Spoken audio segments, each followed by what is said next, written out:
He shall receive a cash award of rupees 10,000. Ladies and gentlemen, the second runner-up in the lightweight category, Melissa Westwood of Zohtu village. He will be receiving a cash award of rupees 15,000.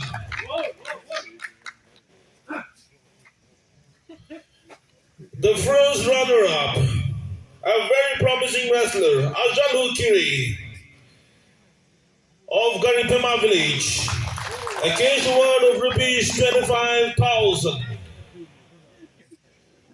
And ladies and gentlemen, for the final prize distribution, the champion of this year's edition in the lightweight category, Kevija Kosokriye of Jotama village. A cash award of rupees 50,000. A big round of applause for the champion, please.